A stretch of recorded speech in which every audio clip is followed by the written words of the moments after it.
Assalamualaikum warahmatullahi wabarakatuh. Alhamdulillahirabbil alamin wassalatu wassalamu ala asyrafil anbiya wal mursalin sayyidina Muhammad wa ala alihi wa sahbihi ajma'in. Rabbi shrah li sadri wa yassir li amri wa hlul 'uqdatam min lisani yafqahu qawli. Amma ba'd. Kita sambung pula kitab Sahih Fiqh Sunnah karangan Abu Malik Kamal bin As-Sayyid As-Salim. Sahih Fiqh Sunnah karangan Abu Malik Kamal bin As-Sayyid As-Salim. Kita dalam bab hudud lagi. Kita jilid kelima muka surat 288. Jilid kelima muka surat 288 dalam kitab bab hudud lah. Dalam kitab hudud dan kita hari ni bab murtad dah. Mari lagi murtad dah. Kita sambung lagi murtad lah. Okey, penetapan kemurtadan seseorang. Kemurtadan seorang ni, seorang dikatakan murtad boleh dipastikan ditetapkan dengan salah satu di antara dua hal berikut. Pertama, pengakuan. Dia sendiri sebut, dia sendiri mengaku. Yang kedua, kesaksian. Okay, syarat kesaksian atas kemurtadan seseorang terdiri dari dua orang saksi yang ada. Menurut pendapat kebanyakan kalangan ulama fiqh. Berbeza halnya dengan Al-Hasan Basri. Di sini dia mensyaratkan 4 orang saksi. Alasannya kesaksian ini merupakan kesaksian yang dapat menyebabkan hukuman mati. Sehingga kesaksian tidak mencapai 4 orang saksi tidak boleh diterima. Merujuk pada kesaksian tentang perbuatan zina. Ia qiyas dengan zina lah. Pernyataan ini perlu dikoreksi lah. Dicek balik sebab merupakan qiyas yang tidak valid, tidak sahih. Kerana alasan hukum ilat dalam menetapkan syarat 4 orang saksi pada kes zina bukanlah hukuman mati. Buktinya kesaksian 4 orang juga diperlakukan pada kes perzinahan orang yang belum menikah. Padahal tidak ada hukuman mati pun padanya. Dalam kesaksian kes kemurtadan, saksi-saksi wajib menjelaskan aspek sisi kekafiran pelakunya demi memerhatikan perbezaan pendapat dalam berbagai hal yang menjadi kesan akibat dan demi menjaga nyawa manusia. Al-Mughni dan Al-Kharshi. Walaupun kita guna 4 orang sahaja, guna 2 orang saksi pun tengok juga bukti-bukti dan diminta bertabak kat bukit terus bunuh lalu dah. Jadi tak betul lah. Biar 2 orang saksi pun tak apa, asalkan dia ni boleh minta bertabak kerana kita ada cara dia sehingga dia tidak terus dibunuh lah. Jika pelaku murtad mengingkari kesaksian para saksi, apa yang mesti dilakukan? Jika orang yang murtad menolak dan mengingkari kesaksian mengenai dirinya, maka penolakan tersebut menurut kalangan ulama mazhab Hanafi boleh dianggap sebagai taubat dan kesedaran sehingga dilarang melaksanakan hukuman mati atas dirinya. Jadi kalau mazhab Hanafi kata dia ingkar, kata dia sembuh tokku, dia kata dok, dia tak sembuh tokku dah. Ataupun orang kata dia tak semaya, dia kata dok dia semaya. Jadi itu menunjukkan dia telah insaf dan sedar lah, dia kata dah. Sedangkan menurut jumhur ulama, hukuman mati tetap dikenakan pada orang itu dengan adanya kesaksian para saksi atas kemurtadannya. Sedangkan penolakannya di sini tidaklah berguna lagi, akan tapi dia mesti melakukan perbuatan yang membuat orang kafir menjadi muslim bersyahadah. Ibn Abidin Mughni Muhtaj dan Mughni. Jadi mengikut jumhur ulama ni terpada kata dia, dia tak buat lah. Dia kena royak. Dia kena mengucap balik ataupun dia kena royak. Dia bukan sekadar yang menafikan, dia kata dia ni itulah maksudnya kena macam bertaubat lah dah. Macam mengucap mula macam bertaubat, bukan sekadar kata menafikan perkara tersebut. Kalau orang saksi tengok dah macam betul dah orang buat, orang saksi yang adil jadi dia kena bertaubat, bukan menafikan. Tu mengikut jumhur ulama dah. Bukan menafikan maksudnya bertaubat dah, tak boleh gitu. Dia kena pasal orang ajak sungguh, orang nampak kita kena percaya pada saksi yang adil lah. Dia kena mengucap, dia kena bertaubat lah. Okay, permintaan bertaubat kepada orang murtad. Kalangan ulama fiqh berbeza pendapat mengenai hukum imbauan bertaubat, mintanya bertaubat kepada orang murtad setelah dia benar-benar melakukan kemurtadan. Dia buat benda sungguh murtad dah. Cari kesaksi tu ataupun sungguh lah, kita kata dia murtad sungguh, buat perbuatan murtad. Dan hal ini ada 5 pendapat sebagaimana berikut. Pertama, orang murtad wajib diminta bertaubat secara mutlak, baik dia muslim sejak awal lagi muslim, kemudian murtad maupun kafir, kemudian masuk Islam, kemudian murtad, terkira lah murtad berkali pun dah. Dia kena minta bertaubat, minta mengucap mula, minta masuk Islam, minta jangan buat lagi dah. Dia kena ngaku bahawa dia insaf lah. Ini adalah pendapat Imam Malik versi riwayat yang terkenal dari pendapat Imam Ahmad, salah satu riwayat dari Abu Hanifah dan pendapat Imam Syafi'i. Pendapat senada juga disampaikan oleh Atta', An-Nakhai, As-Sari, Al-Azai dan Ishaq. Mereka berhujah dengan dalil berikut: Al-Bada'i, Jawahir Al-Iqlil, Al-Umu dan Al-Mughni.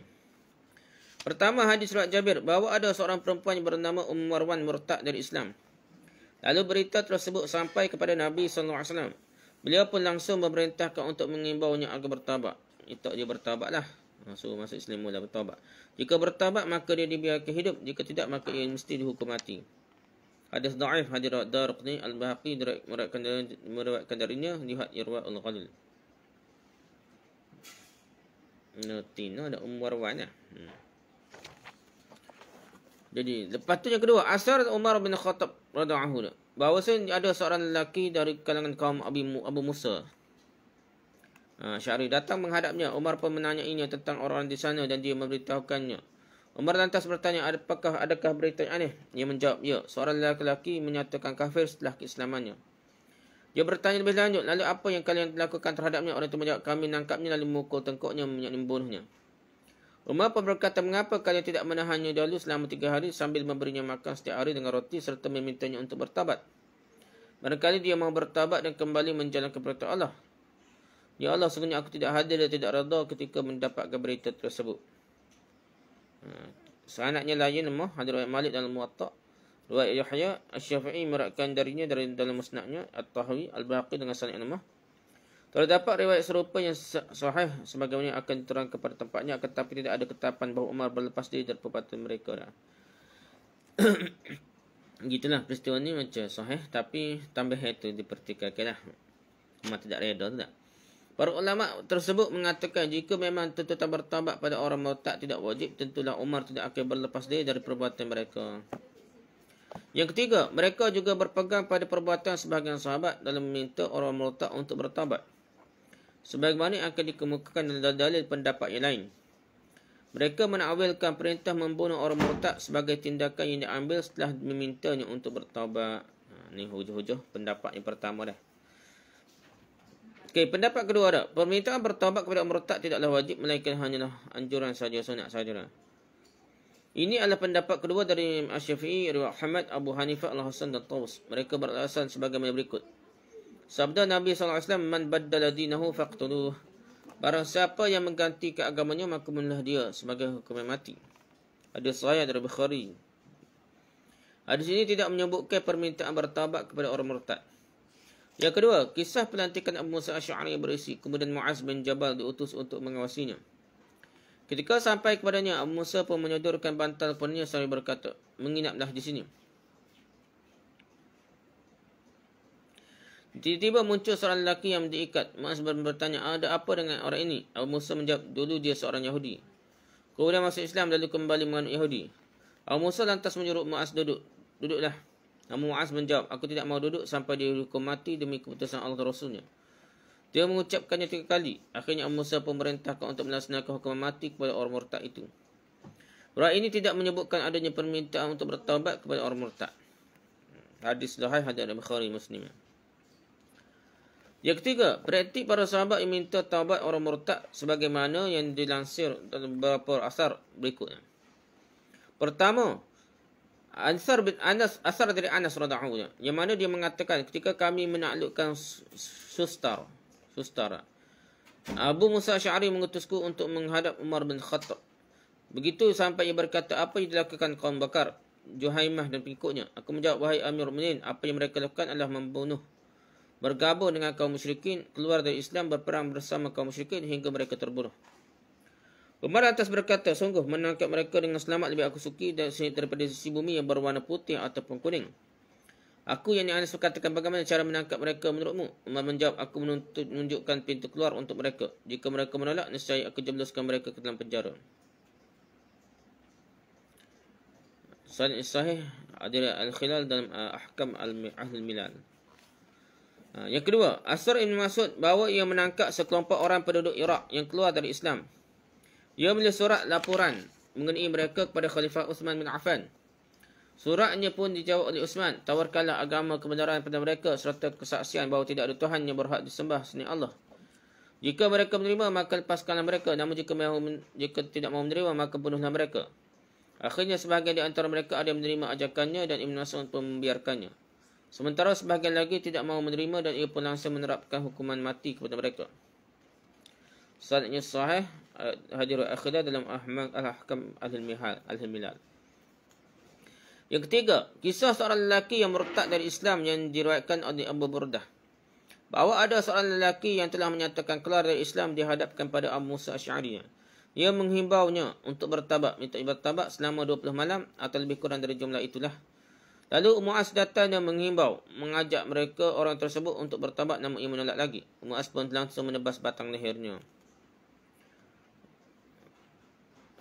Sanadnya sahih, hadis Abu Daud dan dari jalurnya Al-Bahaqi. Yang keempat, diriwayatkan dari Qabus bin Makharik bahawa Muhammad bin Abu Bakar berkirim surat kepada Ali menanyakan ihwal dua orang muslim yang murtad.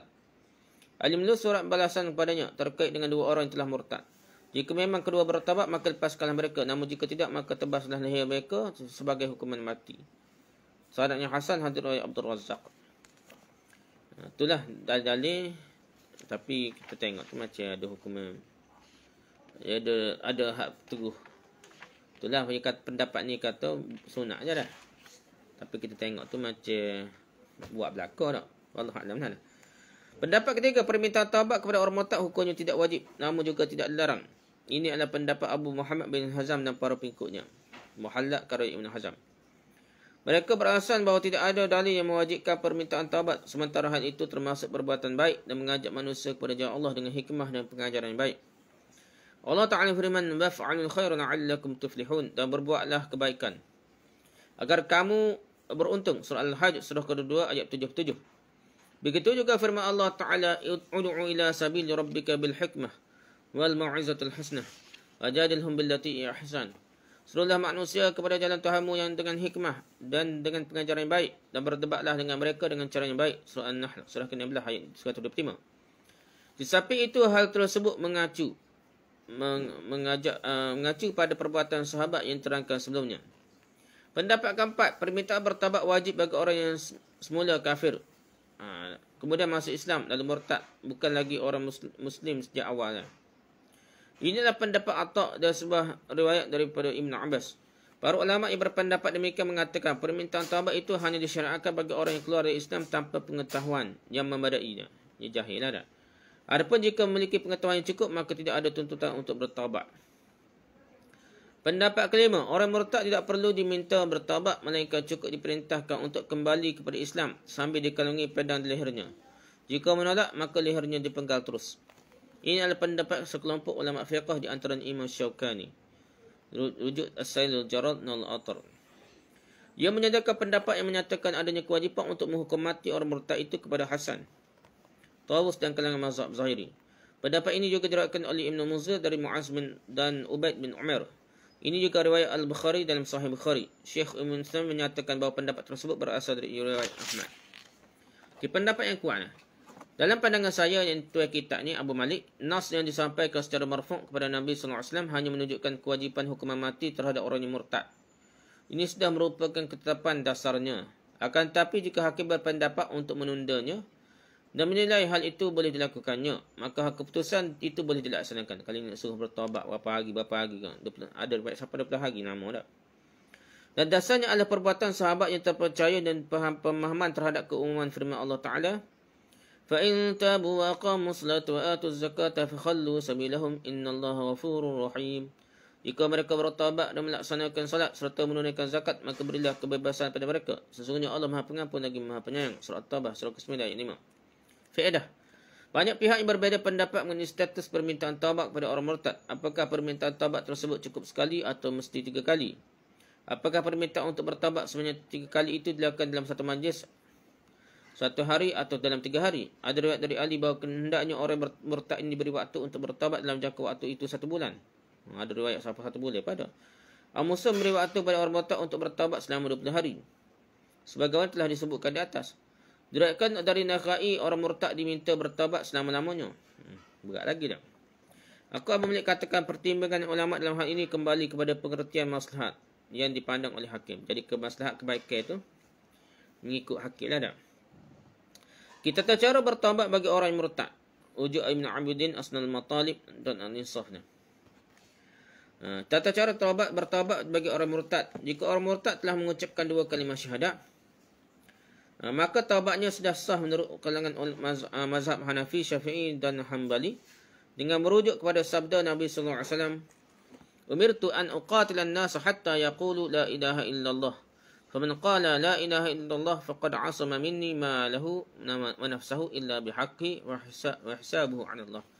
Aku diperintahkan untuk memerangi manusia sampai mereka mengucapkan la ilaha illallah. Tiada Tuhan berhak disembah selain Allah. Para siapa yang mengucapkan la ilaha illallah, maka terlindungilah dariku harta dan jiwanya, kecuali dengan cara dibenarkan, dan urusannya serahkanlah pada Allah.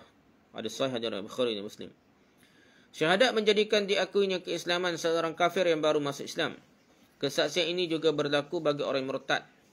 Jika ia mengakui Islam dan menolak untuk mengucapkan 2 kalimah syahadah, maka taubatnya tidak sah. Aku, yakni Abu Malik, katakan, yang perlu dicatat jika kafiran seorang murtad disebabkan oleh penolakannya terhadap sesuatu yang lain. Seperti orang yang mengkhususkan risalah Muhammad hanya bagi orang Arab, mengingkari suatu kewajipan, mengingkari suatu yang merupakan perkara penting dalam agama yang mesti diketahui, serta bid'ah pembuat kekafiran yang lainnya. Sementara pelakunya masih mengaku berafiliasi kepada Islam, maksudnya masuk Islam lagi dia tak? Mengaku Islam lagi, maka untuk menjadi seorang Muslim ia tidak sahaja dituntut mengucapkan 2 kalimah syahadah saja, melainkan wajib mengakui apa yang diingkarinya dan bertaubat dari semua perbuatan yang secara hukum menyebabkan kemurtadan. Pendapat ini disampaikan oleh kalangan ulama mazhab Syafi'i dan Hanbali. Jadi taubatnya bukan mengucap saja, dia kena rajak dia taubat ke apa dah. Tak saya sembah kubur, tak saya sembah berhala kau dah. Tak saya kata setengah tu je kata agama Islam ni agama Arab lah dah.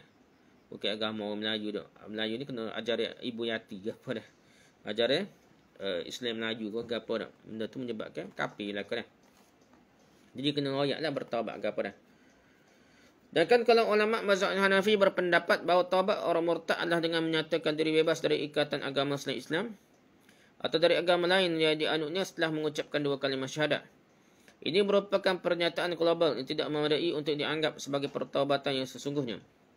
Sebab barangkali seorang berkeyakinan bahawa apa yang dijalaninya adalah Islam. Betapa banyak orang yang mengaku dirinya Muslim padahal mereka berbau dengan kekafiran. Mereka adalah kekafiran. Gitulah. Kena taubatnya kena nyata taubat secara jelas taubat. Benda belum bawa ke kufuran dah. Contohnya taubat LGBT dah. Dia kata boleh lewat ke apa tak apa dah. Dia kena ayat ni taubat kata lewat ni tak boleh haram. Dia kata-kata gitu baru dikira bertaubat lah. Okay, taubat orang yang zindik dan orang murtad secara berulang-ulang. Berkali-kali ni. Kalangan ulama fiqh berbeza pendapat mengenai diterimanya atau tidaknya taubat seorang yang zindik.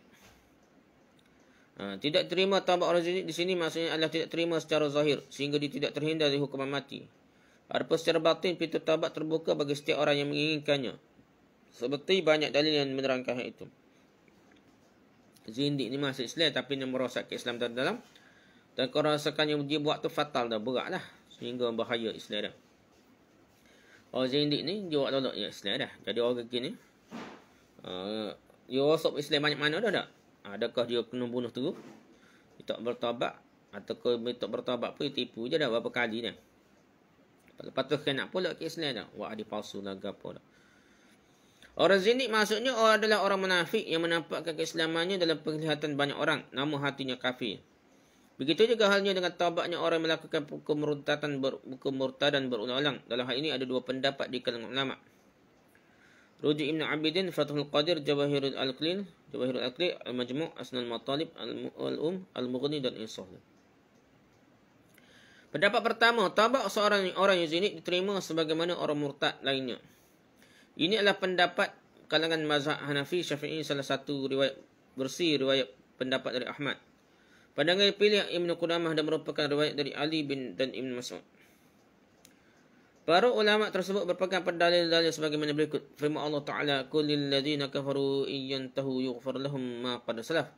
Katakanlah kepada orang yang kafir itu, yakni Abu Sufyan dan kawan-kawannya, jika mereka berhenti dari kekafirannya, nescaya Allah akan mengampuni dosa-dosa mereka yang telah lalu. Surah Al-Anfal, surah ke-8 ayat 38. Firman Allah Ta'ala, Innal munafiqina fid darkil asfali minan nar, walan tajid lahum nasira. إلا الذين تابوا وأصلحوا واعتصموا بالله وأخلصوا دينهم لله فأولئك مع المؤمنين وسوف يؤتي الله المؤمنين أجرا عظيما. Sesungguhnya orang-orang munafik itu ditempatkan pada tingkatan yang paling bawah di neraka. Dan kamu tidak akan mendapatkan seorang penolong pun bagi mereka kecuali orang yang bertaubat dan perbaiki diri dan berpegang teguh pada agama Allah dan dengan tulus ikhlas menjalankan agama mereka kerana Allah. Maka mereka itu bersama-sama orang beriman dan kelak Allah akan memberikan pahala yang besar pada orang yang beriman. Surah An-Nisa surah 4 ayat 145 hingga 146. Sabda Nabi sallallahu alaihi wasallam, "Umirtu an uqatila an-nas hatta yashhadu an la ilaha illallah wa anna Muhammadar Rasulullah wa yuqimu as-salah wa yu'tu az-zakah fa idza fa'alu dhalika 'asamu minni dima'ahum wa amwalahum illa bihaqqil Islam wa hisabuhum 'ala Allah." Aku diperintahkan untuk memerangi manusia sampai mereka mengucapkan la ilaha illallah, tiada Tuhan yang berhak disembah selain Allah. Apabila mereka melakukan hal itu, maka terlindunglah dariku jiwa dan harta mereka, kecuali dengan cara yang dibenarkan, dan urusan mereka diserah kepada Allah. Hadis sahih, hadis riwayat Bukhari. Yang keempatnya, diriwayatkan bahawa ada seorang lelaki yang berbisik kepada Rasulullah SAW terkait hukuman mati seorang Muslim. Dalam versi lain disebutkan sebagai seorang yang munafik. Rasulullah SAW bersabda, "Alisa yashhadu an la ilaha illallah?" Bukankah dia telah bersaksi bahawa tiada Tuhan yang berhak disembah selain Allah? Orang itu menjawab, "Ya," padahal dia tidak bersaksi demikian. Bila bertanya lagi, "Alisa yusalli?" Bukankah dia salat? Dia menjawab, "Ya," padahal dia tidak salat. Kemudian Rasulullah SAW bersabda, "Ulaika alladhina nahani Allahu an qatlihim." Mereka adalah orang yang mana aku dilarang oleh Allah untuk membunuhnya. Yang orang munafik di zaman Nabi ni. Ada sahabat dan Nabi sebut, orang munafik, tapi sebab dia semaya tak boleh dikubur dah. Begitulah. Yang kelima, Nabi SAW menahan diri dan tidak menghukum orang munafik atas dasar syahadat yang mereka perlihatkan kendati Allah dan Rasulullah telah memberitahukan ihwal mereka. Rasulullah SAW pun telah memberitahukan kepada Huzaifah tentang kelompok orang yang munafik itu, yang mana mereka mempunyai kekuasaan dan kekuatan di Madinah. Faedah, kalangan mazhab Hanafi menyatakan bahawa taubat orang zindik diterima, akan tetapi setiap kali murtad ia jatuhi hukuman dan dipenjara. Kena bedah jugalah sikit korgan. Okey, pendapat kedua, taubat orang zindik diterima. Ini adalah pendapat Imam Malik. Riwayat kedua dari Abu Hanifah dan Ahmad. Pendapat ini diutarakan oleh Lais dan Ishaq. Mereka berasal dengan dalil-dalil sebagai berikut. Ini terima saja dah. Ini terima sebagaimana orang murtad yang lain dah. Lebih kurang pendapat pertama kedua dah. Firman Allah Ta'ala, "Innal ladzina amanu thumma kafaru thumma amanu thumma kafaru thumma izdadu kufran lam yakunillahu liyaghfir lahum wa la liyahdihum sabila." Sesungguhnya orang yang beriman lalu kafir, kemudian beriman lagi, kemudian kafir lagi, lalu bertambah kekafirannya, maka Allah tidak akan mengampuni mereka dan tidak pula menunjukkan kepada mereka jalan lurus. Surah An-Nisa surah keempat ayat 137.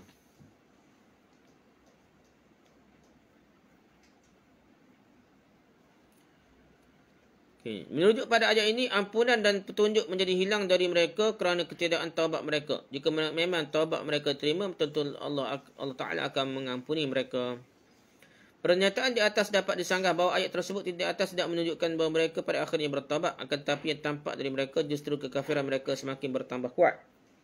Sehingga Allah pun tidak akan permudahkan untuk mereka untuk bertaubat. Jadi ayat ini tidak bererti bahawa jika mereka bertaubat, Allah tidak akan menerima taubat mereka.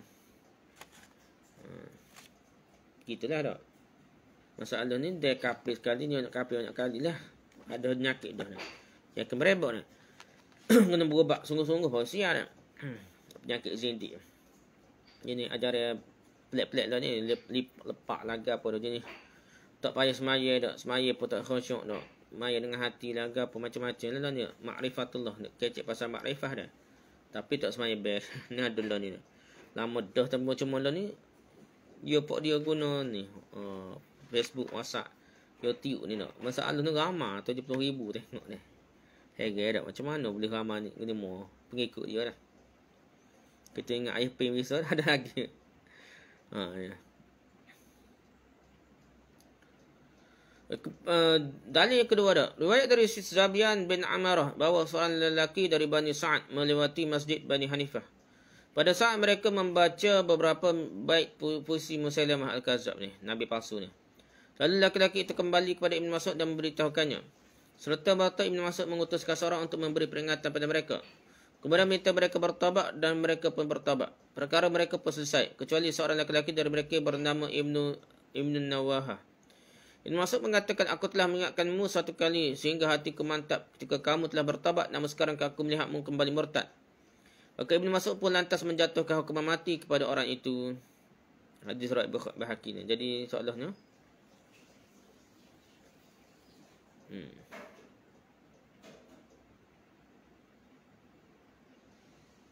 jadi dia bertaubat. Jadi taubat mula kena bunuh lepas tu kan.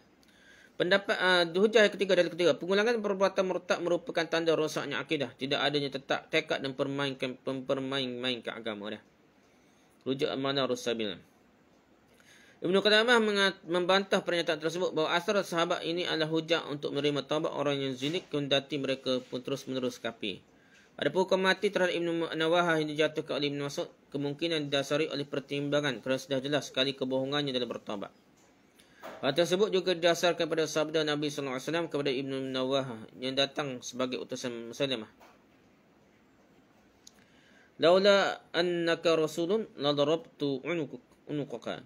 Kalau saja kamu bukan seorang utusan, nescaya aku telah tebas lehermu. Hadis Abu Daud dan Baihaqi. Ibn Mas'ud berkata, kamu sekarang bukanlah seorang utusan. Dia pemerintah ke Qurazah bin Ka'ab untuk menebas lehernya di pasar.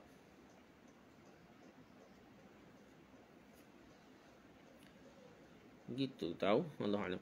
Pendapat yang kuat, aku Abu Malik katakan ada dua hal yang perlu digarisbawahi. Pertama, diulanginya dosa tidak harus menjadi ukuran bahawa taubat seorang tidak benar. Diriwayatkan dari Abu Hurairah dari Nabi SAW, beliau bersabda, Inna abdan asaba dhanban, faqala rabbi aznabtu dhanban faghfirli, faqala rabbahu a'anima abdi anna lahu rabban yaghfiru dhanba wa ya'khudhu bihi. غفرت لعبدي ثم مكث ما شاء الله ثم أصابت ذنبا وقال أعني مع عبدي أن له ربا يغفر الذنب ويأخذ به غفرت لعبدي ثلاثا فليعمل ما شاء. Sesungguhnya ada seorang hamba yang telah berbuat dosa dan berkata, ya Tuhanku, aku telah berbuat dosa, maka ampunilah aku. Tuhannya berfirman, apakah hambaku tahu bahawa dia memiliki Tuhan yang maha pengampuni dosa dan menurunkan siksa kerana dosa? Aku telah mengampuni hambaku. Kemudian hamba itu berhenti dari berbuat dosa selama waktu yang dikehendaki oleh Allah. Setelah itu hamba itu berbuat dosanya lagi. Apakah hambaku tahu bahawa dia memiliki Tuhan yang maha pengampuni dosa dan menurunkan siksa kerana dosa? Aku ampuni hambaku 3 kali dan silakanlah dia berbuat apa yang dia kehendaki. Hadis sahih dari Bukhari dan Muslim. Maksudnya bertaubat sama, buat dosa pula, bertaubat sama, dosa pula. Buatlah banyak kali pun dah. Allah akan apa dosa lebih kurang kita. Kerana dia tahu Tuhan itu maha pengampun. Semua minta ampun dengan Tuhan. Jadi taubat orang yang bertak pun diterima lah. Kalau betul-betul taubat. Cuma dipertikaikan kalau dia ni buat seolah tak setaubat dah. Ada tanda-tanda mereka ni mempermainkan agama Islam dah. Bukan taubat sungguh buat lolok dah. Mungkinlah itu diperbincangkan. Yang kedua, sebelum penerimaan taubat orang zindik dan orang murtad secara berulang-ulang, sebaiknya dilakukan verifikasi dan penyidikan terlebih dahulu. Kena cek dulu dah. Bukan sekadar bodoh gitu dah. Jadi menurut pandanganku, yakni Abu Malik, tuai kitab ni nak, persoalan terima atau tidaknya taubat orang zindik berulang kali diserahkan pada wewenang hakim. Allah Ta'ala telah membuat sarana, kaedah, metod bagi kaum mukminin untuk mengetahui orang munafik melalui nada bicara mereka, sebagaimana firman Allah, wala ta'rifannahum fi lahnil qaul. Engkau benar-benar akan mengenal mereka dari nada bicaranya. Surah Muhammad, surah Kitab 7 ayat 30 ni. Jadi, dia tentu bertaubat, tengok cara dia berhujung kecek tu nampak macam usaha sungguh ataupun buat nganyi, buat lolok dah. Nampak buat lolok nak taubat, berhak hakim jatuh hukum mati juga. Adapun terkait dengan kemutlakan pendapat yang menerima atau tidak menerima taubat orang zindik dan orang yang murtad berkali-kali, saya tidak melihat dalil yang menguatkan pendapat tersebut. Sebab pada gilirannya urusan tersebut berhubungan dengan hati yang tentu saja tersembunyi dan menjadi rahsia tersendiri antara seorang hamba dengan Allah. Sehingga menurut saya persoalan ini tidak tepat jika dipersisihkan. Sedangkan mengenai asar dari Ibn Mas'ud, meskipun masih spekulatif, menurut saya Abu Malik ia sejalan dengan pendapat yang saya pilih. Wallahu'alam. Tengok keadaan, tengok kesesuaian. Kalau nampak dia ni memang merosakkan Islam, tu ajar ada sebar ajar sesat ke apa, dan memang merosakkan Islam, boleh dibunuh dah. Kalau tengok dia baca tak taubat walau tak taubat, ikutlah kena jauh dulu ke. Minta berkali-kali ke dah. Ataupun hukum bunuh. Tengok keadaan lah. Hukuman mati bagi orang murtad. Jika seorang Muslim murtad dengan keadaan yang telah memenuhi syarat pengertian murtad, maka dia wajib dihukum mati. Imam pemimpin atau wakilnya berhak merintahkan agar orang yang murtad tersebut dihukum mati setelah sebelumnya diminta untuk bertaubat. Dalil hukuman mati kepada orang murtad telah diterangkan dalam hadis riwayat Ibn Abbas. Bahawa Nabi SAW bersabda, "Man baddala dinahu faqtuluh." Pada siapa yang menggantikan agamanya, maka bunuhlah dia sebagai hukuman mati. Hadis sahih. Juga berdasarkan hadis riwayat Ibn Mas'ud bahawa Nabi SAW bersabda, "La yahillu damim ri'im muslim illa bi ihda salasin. An-nafsu bin nafsi was-sayyibu zani wat-tariku lidinihi al-mufariqu lil jamaah." Tidak halal darah seorang Muslim untuk ditumpahkan kecuali kerana salah satu dari 3 hal. Jiwa dengan jiwa, yang kisas dan pembunuhan. Seorang yang telah menikah lalu dia berzina. Dan orang yang meninggalkan agamanya dan berpisah dari jamaah, yang kaum muslimin. Hadis sahih dari riwayat Bukhari.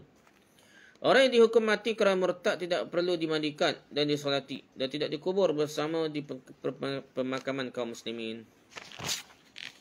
Jadi orang murtad tak perlulah mandi ke apa dah. Hukuman mati orang murtad ada di tangan imam pemimpin, baik orang tersebut berstatus merdeka atau budak. Dalam hal ini seluruh kalangan ulama fiqh kecuali Asy-Syafi'i menetapkan satu dari 2 pandangan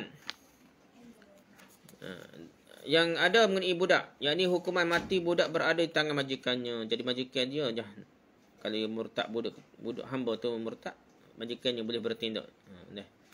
Dia macam kerajaan kecil dah. Hamba ni macam satu kerajaan dalam tuai dia dah. Gitulah. Hal ini berdasarkan pada hadis yang berbunyi, "Aqimul hudud ala ma malakat aymanukum." Laksanakan hukuman had pada budak-budak kalian jika melakukan perbuatan yang menuntut hukumannya. Sebagai contoh, Hafsah menghukum mati budak perempuannya kerana telah terbukti menyihirnya. Alasan lain kerana itu merupakan hak Allah, maka hak memberikan hukuman mati kepada budak menjadi milik majikannya. Sebagaimana hukuman cambuk bagi penzina.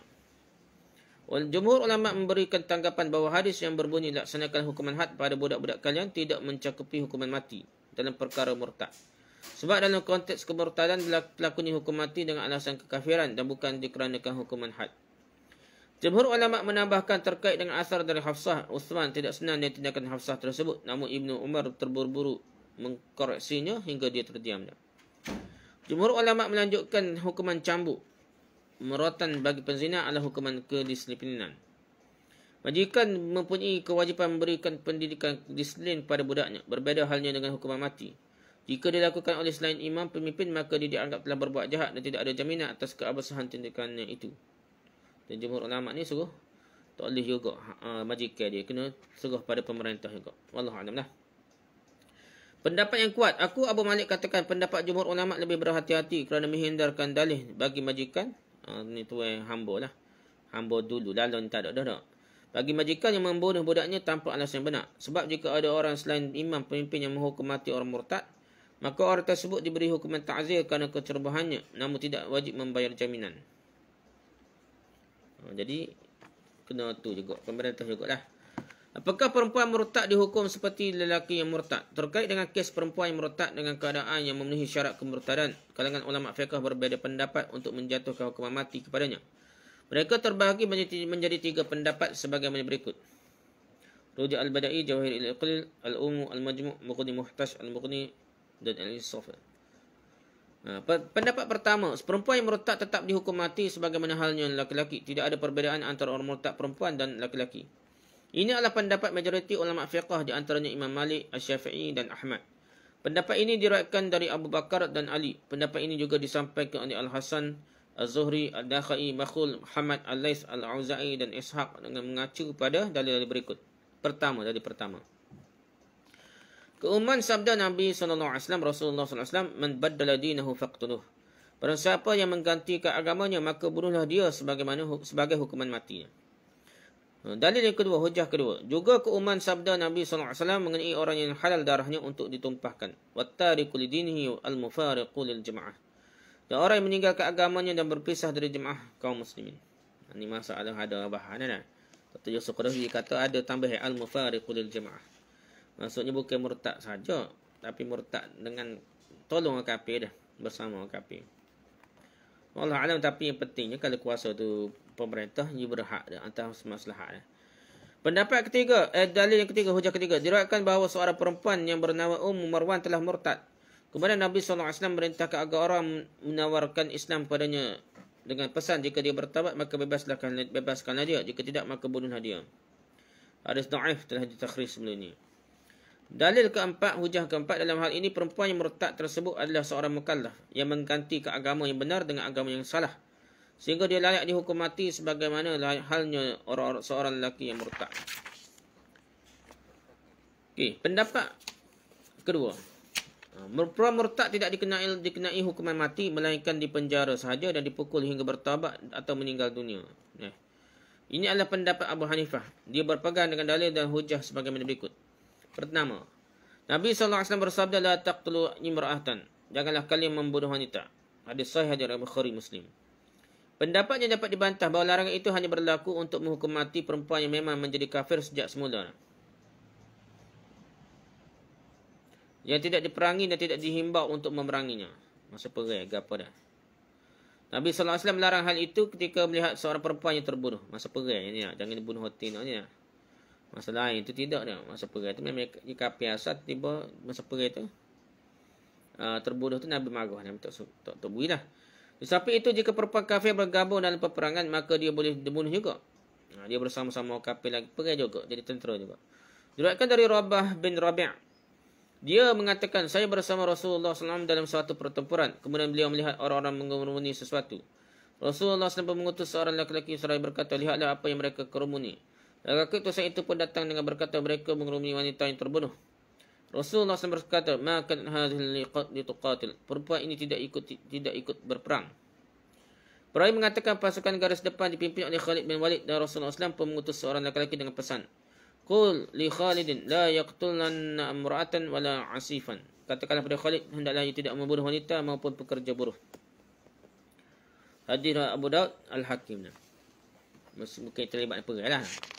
Yang kedua, dalil yang kedua, mengingatkan wanita tidak dibunuh kerana dia kafir sejak awal asal lagi dah. Maka dia pun tidak dibunuh kerana kekafiran yang datang setelah keimanan, yang murtad, seperti halnya bayi. Ni pendapat ni lah hujah kedua.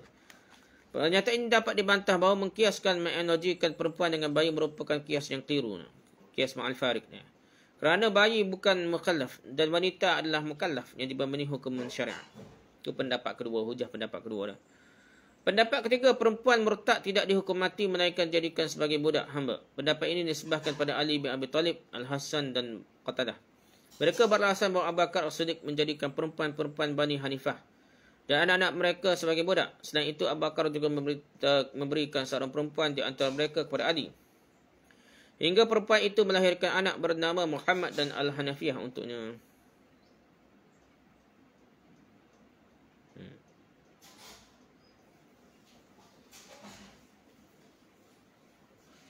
Jadi perempuan Bani Hanifah ni perempuan yang murtad lah.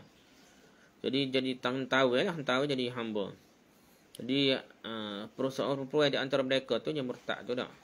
Kepada Ali ni. Apa tu tak cerita dah masuk Islam mula ke tak. Tapi dia ni asalnya perkampungan dia ni. Perkampungan orang murtad dah. Ali jadi hamba, perempuan hamba, lepas tu melahirkan anak bernama Muhammad bin Al-Hanafiyah. Tak kena ingat dah. Muhammad bin Al-Hanafiyah ni antara keturunan Ali yang paling alim dah. Dia lebih alim dari Hasan, Husain ke apa dah. Muhammad bin Al-Hanafiyah ni. Walaupun dia keturunan hamba, capulah Ali dengan hamba tu dah. Tapi dia ni sangat alim dah. Muhammad bin Al-Hanafiyah. Bukannya Hasan, Husain yang alim dah. Itu kena ayat bunyi lah. Mereka menyatakan praktik ini telah dilakukan oleh sahabat dan mereka tidak menolaknya sehingga boleh disebut sebagai ijma' konsensus. Jadi, perempuan murtad tu tidak dibunuh tapi jadi hamba dah. Pernyataan mereka ini dapat dibantah bahawa tidak ada kepastian tentang orang-orang dari Bani Hanifah yang dijadikan budak itu sudah masuk Islam sebelumnya. Orang-orang berasal dari Bani Hanifah pun tidak masuk Islam secara keseluruhannya, melainkan hanya sebahagian. Namun yang pasti mereka telah melakukan kesepakatan untuk murtad dan memerangi kaum muslimin.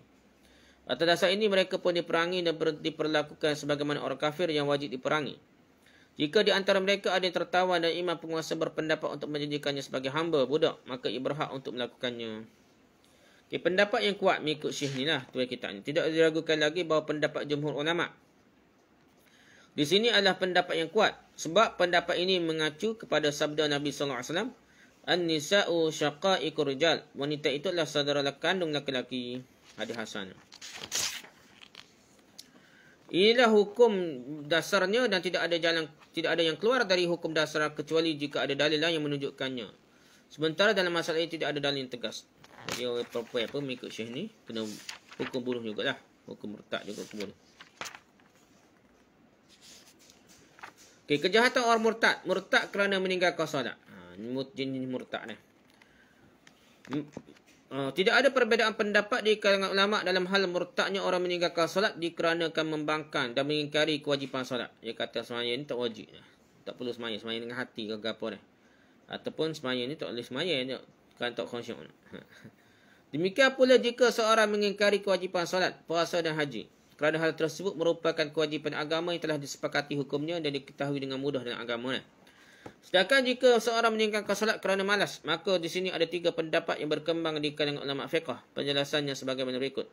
Pendapat pertama, orang itu dihukum mati kerana murtad juga. Walaupun dia kata malas, jika murtad juga. Ini adalah riwayat dari Ahmad, pendapat Sa'id bin Jubair, Amir Asy-Sya'bi, Ibrahim An-Nakhai, Abu Amr Al-Auza'i, Ayyub As-Sikhtiyani, Abdullah bin Mubarak, Nakhai, Ishaq bin Rawaih, Abdul Malik bin Hubayb dari kalangan mazhab Maliki. Salah satu pendapat dari Imam Syafi'i, keterangan At-Tahawi dari Asy-Syafi'i, keterangan Abu Muhammad bin Hazm dari Umar bin Khattab, Mu'az bin Jabal, Abdurrahman bin Auf, Abu Hurairah dan separuh sahabat lainnya. Pendapat kedua, orang ini dihukum mati sebagai hukuman had, bukan kerana kekafirannya. Ini adalah satu pendapat yang diriwayatkan dari Imam Malik, Syafi'i dan bersilain dari pendapat Imam Ahmad. Pendapat ketiga, orang yang meninggalkan solat kerana malas dinyatakan fasik dan dipenjara sampai dia mahu mengerjakan solat. Ini adalah pendapat yang dianuti oleh kalangan mazhab Hanafi. Kedua dia, kejahatan orang murtad dan kejahatan orang lain terhadap dirinya.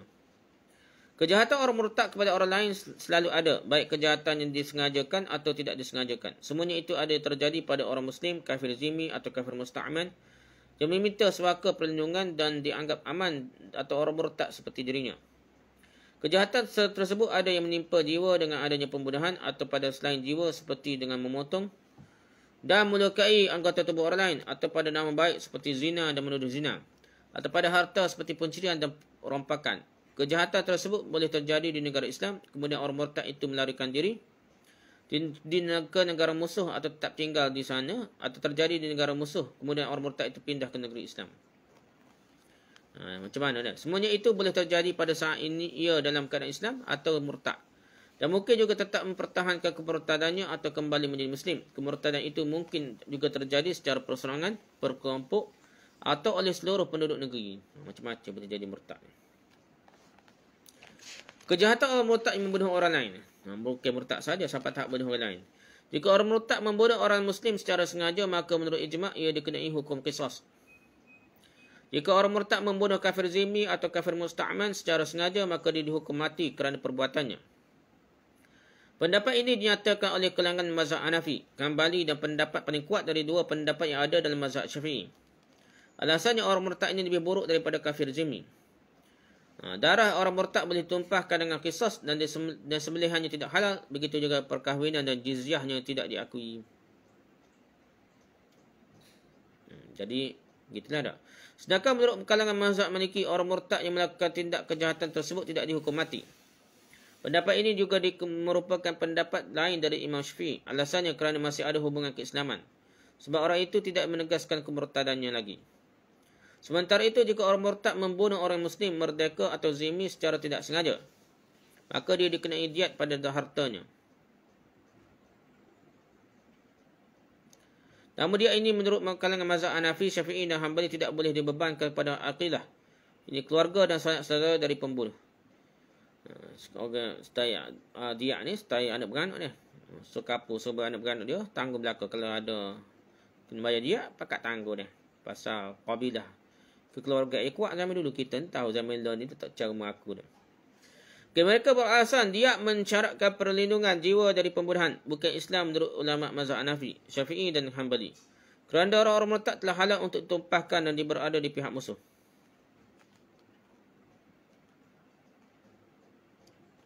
Jadi dia ni bukan masalah murtad lah. Murtad dia sendiri ni kena bunuh juga. Sedangkan kalangan mazhab Maliki mengatakan wang jaminan diambil dari Baitul Mal. Sebab Baitul Mal mengambil denda kejahatan dari orang yang berbuat jahat. Sehingga jika Baitul Mal mengambil harta darinya, Baitul Mal pun berkewajipan menanggung denda financial yang ditanggungnya. Hal ini berlaku jika orang murtad itu tidak bertaubat. Jika bertaubat, maka dia diambil dari hartanya sendiri. Ada pula yang menyatakan dia tersebut dibeban kepada keluarga dan sanak saudaranya. Ada pula yang berpendapat denda yang murtad itu dibeban kepada kaum muslimin. Ada juga mengatakan dibeban kepada pemeluk agama lain yang menjadi agama barunya setelah murtad. Jadi ada juga kerajaan tak boleh ambil tindakan. Jadi murtad pun dia kena bunuh orang, dia kena bayar dah. Apa denda dia Kristian gereja kena bayar dah kalau Kristian. Pendapat ni banyak lagi, bukan hukum bunuh saja kalau kira tengok sini. Ada benda tak ada nak bunuh, kena buat gitu tak? Dia dari kepulan dia kan. Kejahatan orang murtad selain membunuh jiwa. Kalangan mazhab Maliki berpendapat tidak ada perbezaan pendapat mengenai kejahatan orang murtad, baik yang terkait dengan pelenyapan jiwanya maupun kejahatan lainnya. Orang murtad tidak dihukum mati lantaran membunuh orang kafir zimmi, tapi dia hanya dikenai diat harta. Sebab kalangan ini memberikan label baru kepada kafir zimmi berupa keislaman hukmi simbolik. Sementara Ibn Qudamah berpendapat bahawa orang murtad yang membunuh orang muslim dan orang kafir zimmi dikenai hukuman mati. Jika dia memotong anggota tubuh seorang dari keduanya, maka kisas juga berlaku padanya. Sebagaimana ulama mazhab Syafi'i berpendapat bahawa orang murtad yang membunuh seorang kafir zimmi tidak dihukum mati dan tidak pula dikenai hukuman potong tangan disebabkan tindakannya memotong anggota tubuh orang lain, sebab hukum Islam yang menjadi haknya berlaku atas dasar wajibnya ibadah baginya dan keadaannya dituntut untuk memeluk agama Islam dulu. Ibnu Qudamah berpendapat menurut kami orang murtad adalah orang kafir sehingga dikenai hukuman mati kerana telah membunuh kafir zimmi. Sebagaimana halnya orang yang kafir sejak awal lagi. Disebutkan dalam Mughni Al-Muhtaj bahawa pendapat terkuat adalah dihukum matinya orang murtad yang membunuh orang kafir zimmi dikarenakan kesamaan keduanya dalam kekafiran. Bahkan orang murtad itu jauh lebih berbahaya daripada kafir zimmi.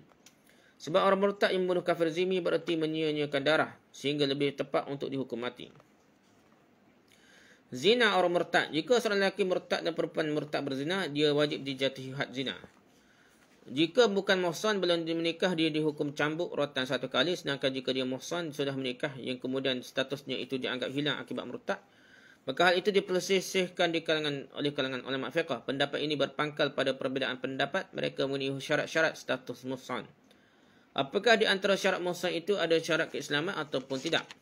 Kalangan mazhab Hanafi dan Maliki berpendapat murtad menyebabkan gugurnya hak diperlakukan sebagai muhsan kecuali jika dia kemudian bertaubat atau menikah untuk kedua kalinya. Sedangkan kalangan mazhab Syafi'i, Hambali dan Abu Yusuf berpendapat kemurtadan tidak berpengaruh pada status muhsan seseorang kerana keislaman tidak termasuk syarat status muhsan.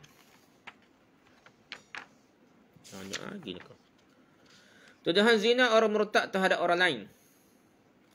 Jika orang murtad menuduh orang lain berzina, dia wajib dikenai hukuman sesuai syarat-syaratnya, kecuali jika hal itu terjadi di daerah musuh yang tidak ada kekuasaan bagi kaum muslimin di dalamnya. Adapun hukum atau keputusan tetap berlaku menurut syarat-syarat perkara tuduhan zina. Keislaman tidak dijadikan sebagai bahagian dari syarat-syarat tuduhan zina tersebut. Jadi hukum qazah dah. Itu kena juga dah. Tindak perosakan oleh orang murtad. Jika orang murtad merosak harta orang lain di wilayah kekuasaan Islam, maka tanpa diperselisihkan lagi, dia bertanggungjawab untuk menggantikan barang tersebut. Sebab kemurtadan adalah sebuah kejahatan, sehingga pelaku kemurtadan tidak diberi hak penyerobotan harta tersebut. Pencurian dan perompakan oleh orang yang murtad. Jika seorang murtad mencuri harta atau melakukan rompakan, maka sebagaimana yang lain, dia harus dihukum atas perbuatannya tersebut. Alasannya kerana keislaman tidak menjadi bahagian dari syarat-syarat dalam hal ditegakkannya had pencurian dan rompakan. Maksudnya bukan Islam. Kalau ke India, Cina, kalau bukan Islam pun, kena hukuman yang sama lah kalau kerajaan Islam. Oleh kerana itu, orang Muslim dan murtad dalam perkara ini sama saja. Pertanggungjawaban orang murtad terhadap kejahatan yang dilakukan sebelum murtadnya. Jika orang Muslim berbuat jahat kepada orang lain, kemudian dia murtad, maka dia mesti dihukum atas semua perbuatannya. Baik dia meneruskan kemurtadannya ataupun bertaubat setelah melakukan kejahatannya itu. Masa dia buat jahat dulu, dia kena balas juga, kena bayar denda juga, kena hukum juga lah. Murtad masal. Murtad masal artinya perbuatan keluar dari Islam dilakukan oleh sekelompok pemeluk Islam atau penduduk negeri Islam sebagaimana terjadi pada pemerintahan Khalifah Abu Bakar As-Siddiq. Bukan seorang-seorang dia, orang-orang dia, kapur ni, senegeri.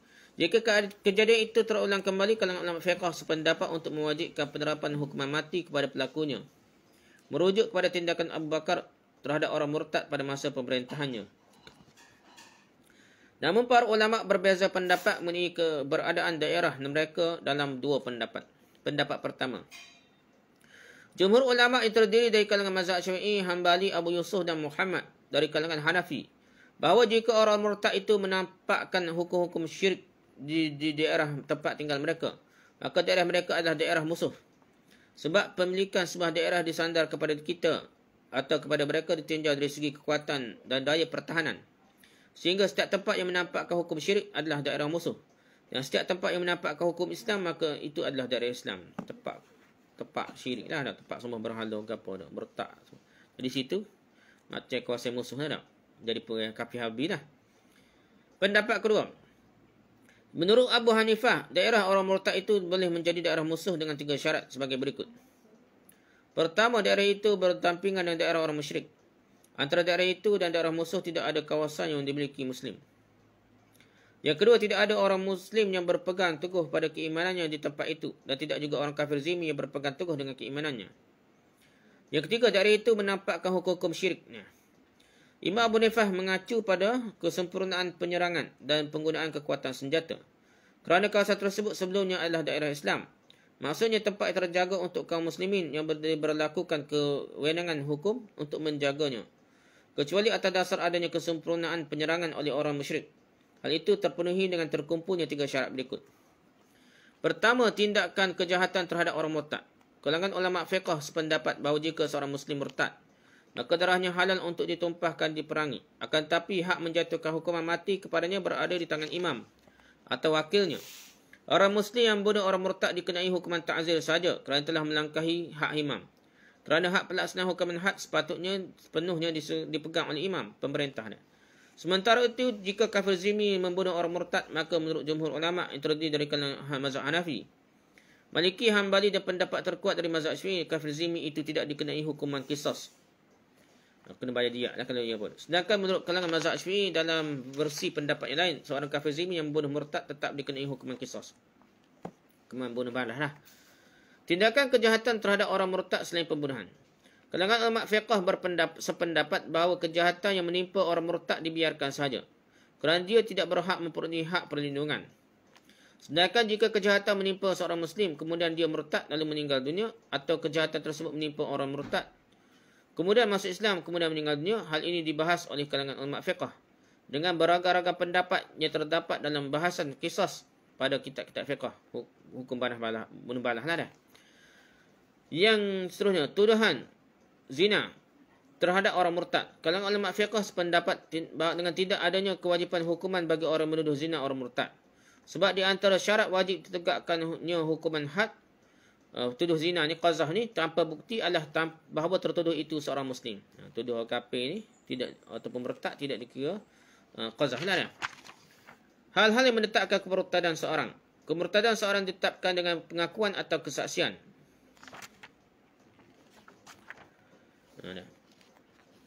Kesaksian atas kemurtadan ditetapkan dengan 2 syarat juga, iaitu sebagaimana berikut. Pertama, syarat bilangan. Kalangan ulama fiqh sepakat untuk menganggap cukup 2 orang saksi dalam menetapkan murtad seseorang. Mereka tidak berbeza pendapat dalam masalah itu kecuali Al-Hasan. Tak adalah yang kata 4 orang saksi. Menurutnya saksi atas murtad itu mestilah berjumlah 4 orang. Yang kedua, kesaksian secara terperinci. Kesaksian secara terperinci atas murtad wajib dilakukan oleh para saksi dengan menerangkan sisi kekafiran pelaku, mengingatkan beragam-ragamnya penyebab murtad dan demi menjaga jiwa seseorang. Dia kena wajak semua berhala kau nampak dengan mata kepala dia dah. Bila-bila dengan detail lah. Jika kemurtadan ditetapkan dengan pengakuan dan dengan kesaksian, maka seorang itu diminta bertaubat. Jika ia bertaubat, maka ia dilepaskan. Namun jika tidak, maka ia mesti dihukum mati. Jika seorang mengelak kesaksian orang lain bahawa dia telah murtad, maka menurut kalangan mazhab Hanafi, sikapnya itu menunjukkan dia telah bertaubat dan kembali kepada Islam, sehingga dirinya berhak dihindarkan dari hukuman mati. Jadi dia menafikan ia taubat. Adapun menurut jumhur ulama, orang itu tetap dikenai hukuman mati berdasarkan kesaksian para saksi atas kemurtadannya, dan penolakan dirinya atas kesaksian tersebut pun tidak berguna lagi. Hanya saja untuk membuktikan kebenaran penolakannya itu, ia wajib melakukan mekanisme yang membuat orang kafir menjadi muslim balik, iaitu kena bertaubat, kena kata dia mengucap mula. Dia kata dia tak sibuat dah, semua berhala tu kau dah, perbuatan kafir gitu, dia tak sibuat dah. Begitulah perbahasan tentang murtad ni nak. Lepas ni kita akan bincang tentang bertaubat tentang terhadap orang murtad ni bagaimana caranya lah. Wallahu a'lam. Subhanakallahumma wa bihamdika, subhanakallahumma wa bihamdika, subhanakallahumma wa bihamdika, asyhadu an la ilaha illa anta, astaghfiruka wa atubu ilaik. Assalamualaikum warahmatullahi wabarakatuh.